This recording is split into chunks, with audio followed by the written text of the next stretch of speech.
नमस्कार बच्चों, मैं ओझा सर क्लास में आप सबका मैं स्वागत करता हूं।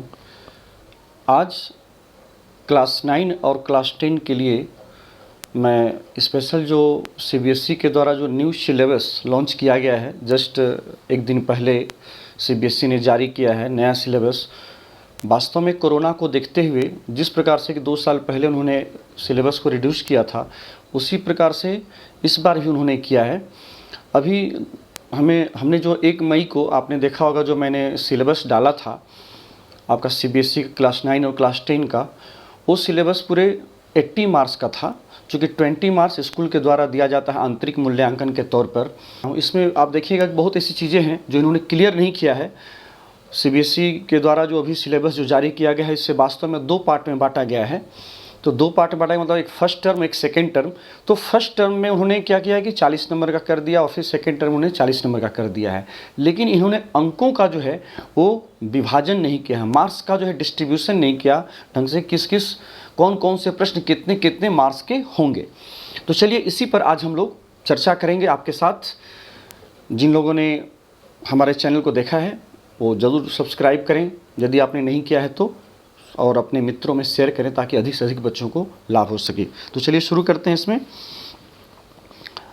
पहला, इसमें ये क्लास 9 में जो हम देख रहे हैं सिलेबस को आप देखेंगे तो इसमें ऊपर लिखा हुआ है प्रथम सत्रायै।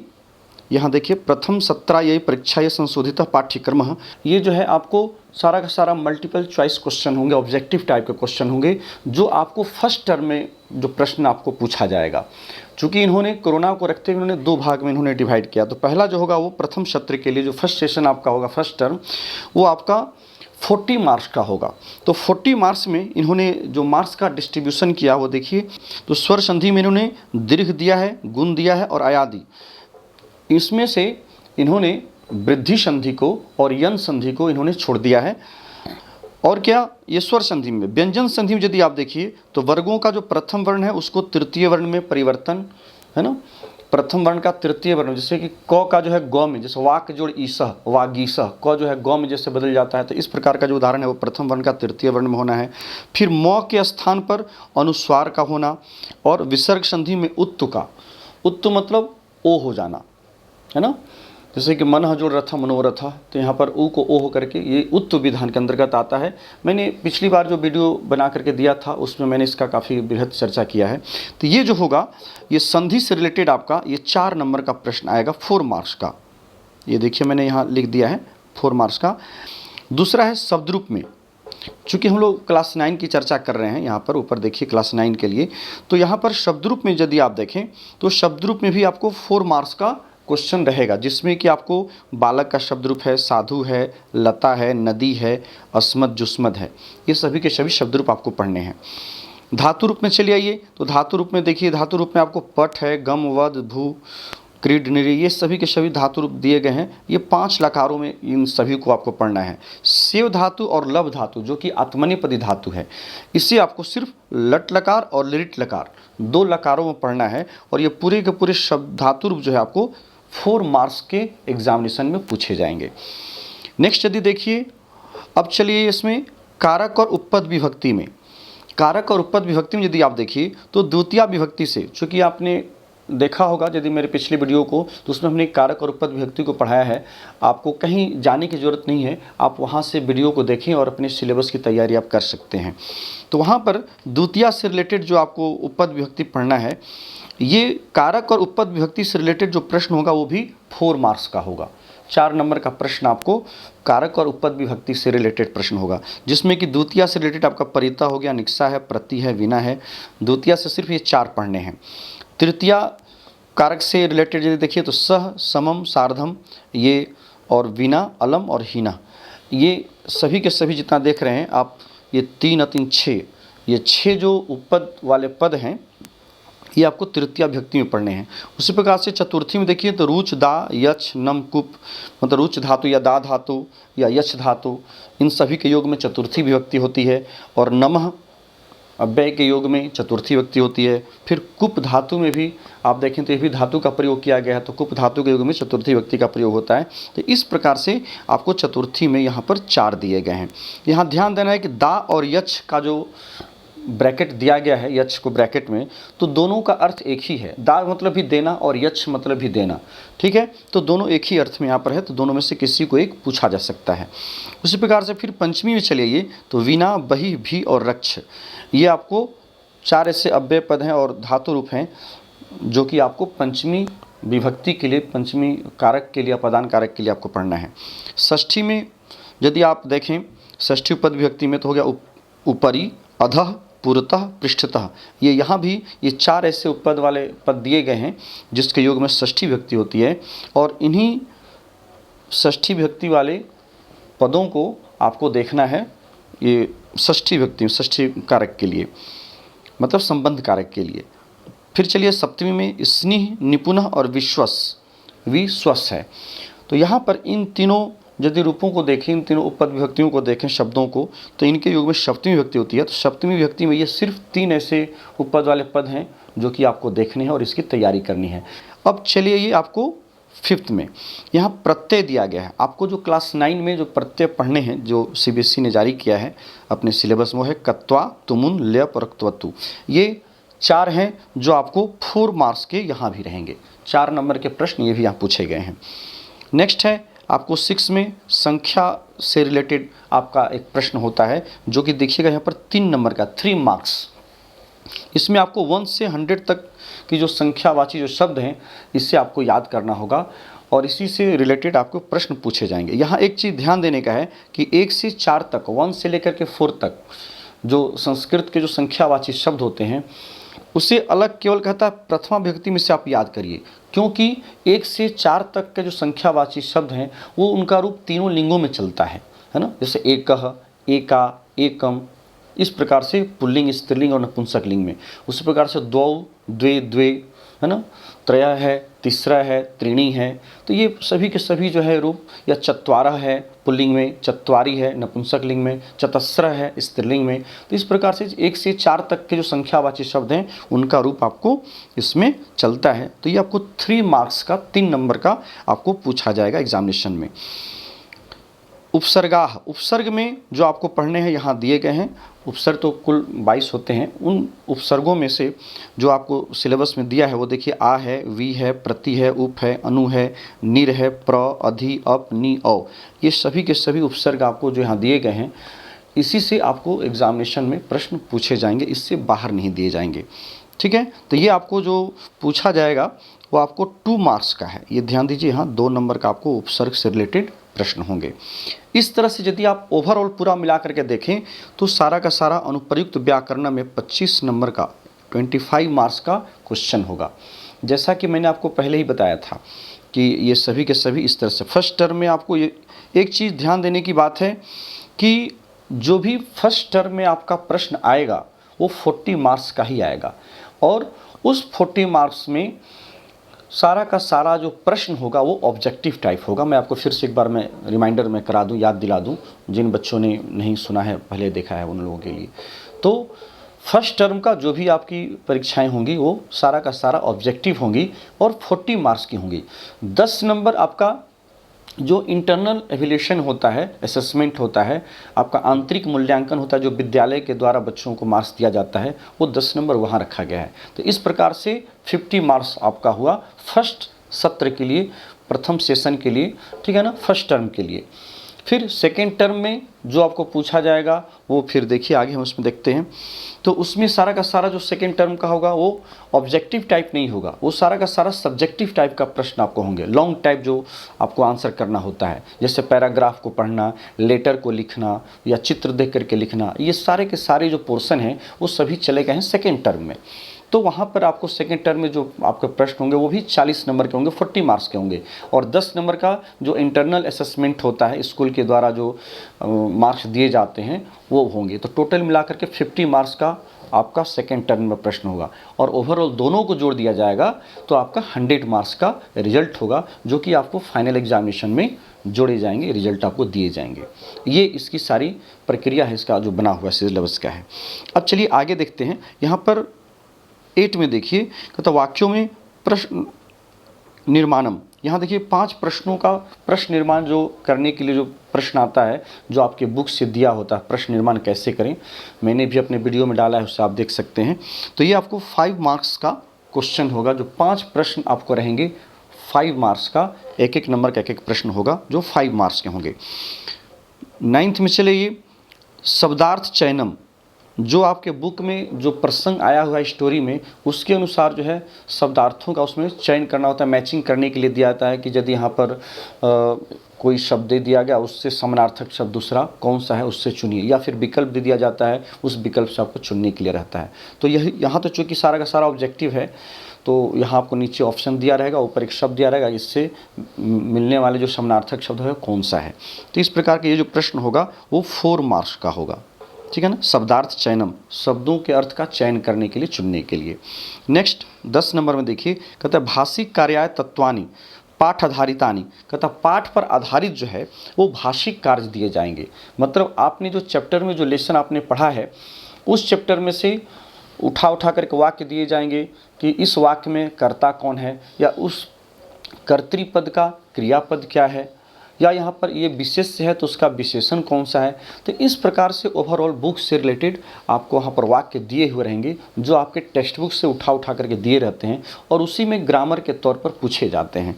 तो यहाँ वही चीज़ है, जैसे यहाँ भी देखिए दिया भी गया है, वाक्य कर्तृक्रिया पद चयनम, ये आपको 6 मार्क्स का क्वेश्चन होगा, जो भाषिक कार्य के लिए आपको पूछा जाता है, जो कि बुक से व्याकरण से रिलेटेड होता है।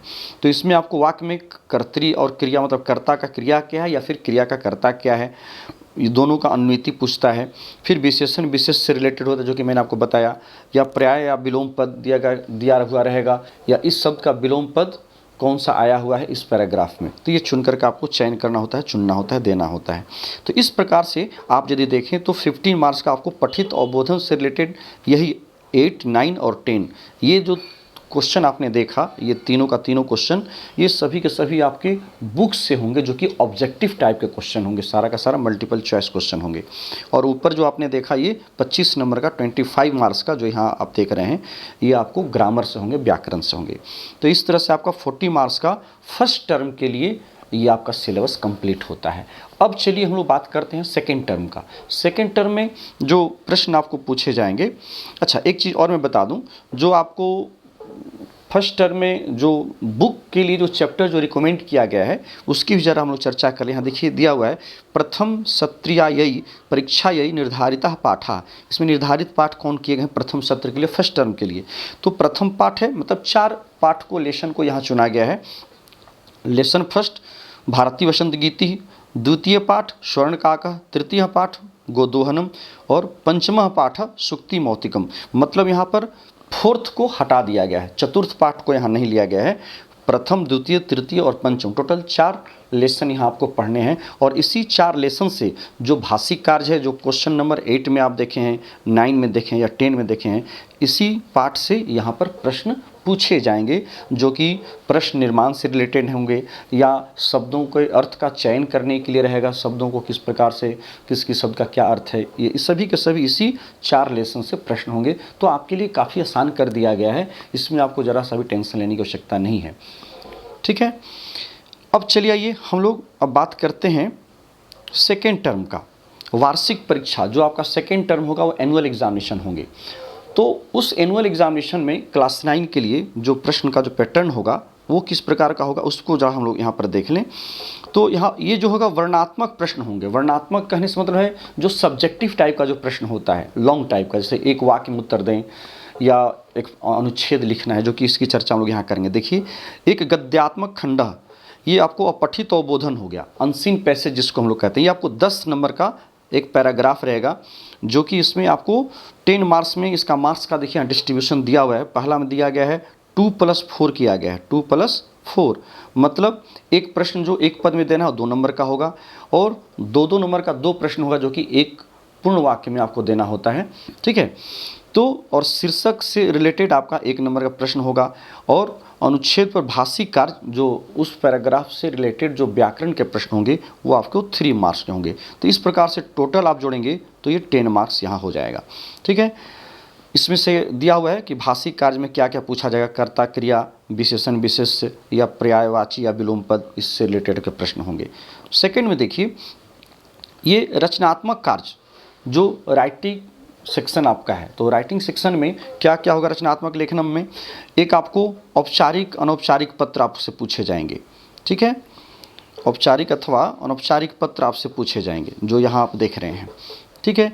तो औपचारिक अथवा अनौपचारिक पत्र में एक चीज़ ध्यान रखिएगा कि जो भी पत्र का पैटर्न है, चाहे वो औपचारिक हो या फिर अनौपचारिक हो, दोनों में से किसी भी तरह का, जैसे एक एप्लीकेशन रहता है प्रिंसिपल के पास लिखने के लिए, या फिर अपने पिता के पास रहता है लिखने के लिए, या फिर अपने मित्र के पास रहता है, उसके जन्मदिन की बधाई इत्यादि से रिलेटेड पत्र होते हैं। तो ये आपको उसके लिए नीचे आपको ऑप्शन भी दिया हुआ रहता है, उसी ऑप्शन से चुन करके आपको जो है वो क्या करना है, आपको वहाँ भरना होता है। तो इस प्रकार का जो प्रश्न होगा वो आपको 5 मार्क्स का होगा, जो क्वेश्चन नंबर 2 में दिया गया है। अब चलिए क्वेश्चन नंबर 3 में यदि आप देखिए यहाँ पर, तो क्वेश्चन नंबर 3 में यहाँ देखिए तो ये 5 मार्क्स का यहाँ भी है, ठीक है ना। आपको पत्र हो गया 5 मार्क्स का। इस प्रकार से चित्र आधारित, चित्र देख करके जो आपको लिखना है अनुच्छेद, ये आपको 5 मार्क्स का रहेगा। 5 वाक्य लिखने होंगे चित्र को देख करके। नेक्स्ट, यदि आप चित्र देख करके नहीं लिख सकते हैं तो आप अपने मन से अनुच्छेद के लिए यहाँ टॉपिक दिया हुआ रहता है, और उसके लिए कुछ ऑप्शन भी दिए होते हैं, जो कि मैंने अपने चैनल में उस अनुच्छेद से रिलेटेड बहुत सारे वीडियो मैंने डाले हैं, उससे आप देखेंगे तो वहाँ आपको पता चलेगा। तो वो आपको 5 मार्क्स का, या तो आप चित्र देख करके लिखिए, अथवा में अनुच्छेद लिखने के लिए रहता है, किसी भी टॉपिक पर दिया रहता है उस पर आपको 5 वाक्य अनुच्छेद में लिखना है। तो इस प्रकार से रचनात्मक लेखनम से संबंधित जो प्रश्न होंगे वो टोटल आपको 15 मार्क्स के होंगे, 15 नंबर के, जो कि यहाँ आपको दिया गया है 5-5-5 में बटा हुआ है। नेक्स्ट चलिए, पठित अवबोधन, जो आपके टेक्स्ट बुक, जो आप टेक्स्ट बुक पढ़ते हैं सेमुसी भागवन, उससे जो प्रश्न पूछा जाएगा, एक गद्यांश से रिलेटेड होगा, एक गद्य जो भी स्टोरी, जो कहानी है उससे रिलेटेड आपको 3 मार्क्स के प्रश्न पूछे जाएंगे। एक पैराग्राफ दिया हुआ रहेगा आपको स्टोरी का, वो रहेगा 3 नंबर में, आपको 1 पद से उत्तर देना है और पूर्ण वाक्य में उत्तर देना है। इस प्रकार से 3 नंबर का होगा। फिर दूसरा जो होगा आप देखिए 6 में, पद्यांशम अधिकृत्य, पद्यांश को आधार मान करके प्रश्न का उत्तर, उसमें भी आपको 1 पद में और पूर्ण वाक्य में उत्तर देने के लिए रहता है, जो कि ये भी 3 मार्क्स का होगा।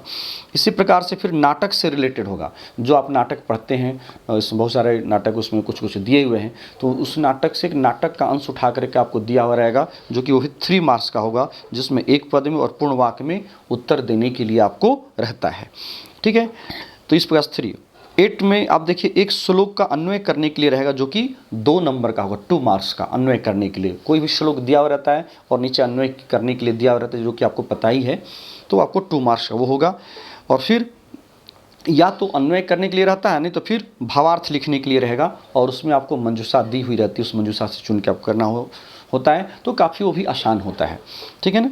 और 9 नंबर में देखिए, कहता है घटना क्रमानुसार कथा लेखनम, ये आपको 4 मार्क्स का क्वेश्चन होता है, जो कि आप कोई भी स्टोरी पढ़े रहते हैं, आपने क्लास 8 में भी आप पढ़े होंगे तो आपने देखा होगा, वहाँ पर यहाँ पर आपको 8 वाक्य दिए रहते हैं, और उस स्टोरी को फिर से घटनाक्रम को अरेंज करना होता है, मतलब पहले कौन सी घटना घटी, उसके बाद कौन सी घटना घटी है, तो वो सारा का सारा जो घटनाक्रम है उसको सीरियली अरेंज करना होता है, जो कि आपके सेमुसी भागवन में आपने जो स्टोरी पढ़ा है उसी के बेसिस पर वो दिया जाता है। तो ये आपको 4 नंबर का रहेगा, जो कि 8 वाक्य रहता है, ठीक है।